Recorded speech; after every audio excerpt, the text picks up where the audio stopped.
Family interview made and presented by Keely Wilson. For this project, I interviewed Chantel Songster, whose son's name is Isaiah Songster. He is 15 years old, born and raised in Buffalo, New York. He is the son of Chantel, Shanice, and his brother's name is Omari. His hobbies include singing, dancing, and listening to music. Isaiah has shaken baby syndrome, which is caused by forcefully shaking an infant or a toddler. This caused him to be verbally and academically delayed, and he is under the multiple disabilities category, and the left side of his body is paralyzed. Due to the shaken baby syndrome, Isaiah had to be put in the foster care system. His social worker reached out to Chantel and asked if she wanted to foster him, and since Chantel is a special education teacher, the social worker knew she would be a great fit to take care of him. She agreed, and Isaiah was adopted at 2 years old. She took him everywhere, to parties, the park, traveled with him, and would dress him up in cute clothes. Since Chantel's family lives in North Carolina, they would come and visit about once or twice a year and would help out with Isaiah the best that they can while they were there. He attended an intervention program at Aspire Center for Learning, but left because the program was discontinued. Aspire is a specialized school for students with developmental disabilities. Even though the intervention program he went to was no longer there, Isaiah continued his schooling at Aspire.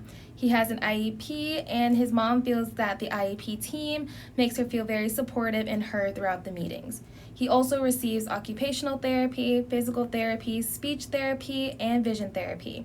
He goes to physical therapy because since the left side of his body is paralyzed, he has very limited mobility. Since he can't walk on his own, he has to use a stroller to move around. He doesn't like the stroller because he wants to move around freely without anyone helping him.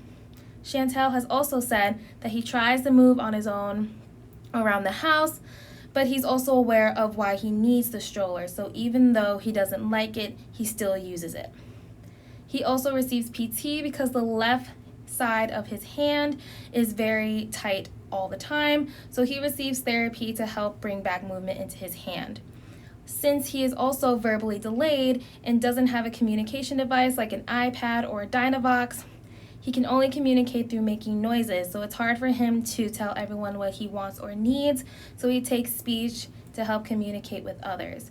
And since the left side of his face is paralyzed as well, he can't see very well, so he needs vision therapy to help with his sight. Isaiah is turning 16 in May, so he should be going into his junior year, but since he is academically delayed, he can't pick up on subjects kids his grade level would be doing, like geometry.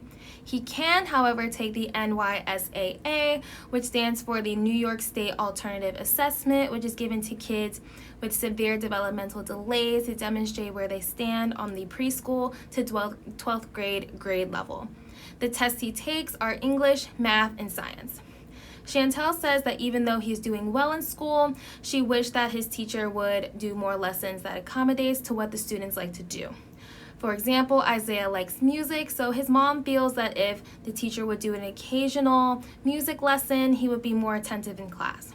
She also expressed to me that the teacher doesn't have a great communication and connection with students, so she feels like if she tried to make more of an effort to do that, the students would be more excited to learn. His mom says Isaiah has trouble making friends because since he has limited mobility and can't talk, he can't walk up to someone and ask if they want to be friends with him. She says that the students have to make the first move and express that they want to be friends with him. Even though he's never been bullied, he has been mocked for how he communicates. Since she works at the school, his mom was able to tell the principal what's been happening and stop it before things got any worse. Chantel hopes that one day Isaiah will move into a group home that the workers will care for him and get him what he needs. With Isaiah's brother being a baby and Isaiah having his disabilities, it's a lot for Chantel to figure out not only what he needs, but what the baby needs as well. She hopes for that when Isaiah eventually goes into the home, the workers will know how to communicate with him so he can tell them what he needs and what he wants. Her biggest concern is that a lot of the homes in the world don't take great care of people with special needs, so she hopes that when he goes into a home, it'll be a great one for him. Chantel told me that the biggest advice she can give me as a future educator is to be patient, kind, and understanding. It's hard to take care of someone with disabilities, but imagine how difficult it is for kids like Isaiah who can't walk, can't see, and can't tell us what he needs. Doing this project was a big eye-opener for me because my brother has autism and Down syndrome, so I understand firsthand how difficult it is to take care of someone. But he's fortunate enough to be able to walk, feed himself, and have the communication device to tell us what he needs. I'm so proud of Isaiah and Chantel, and interviewing her was such an amazing experience, and I can't wait to hear about what Isaiah can accomplish in the future.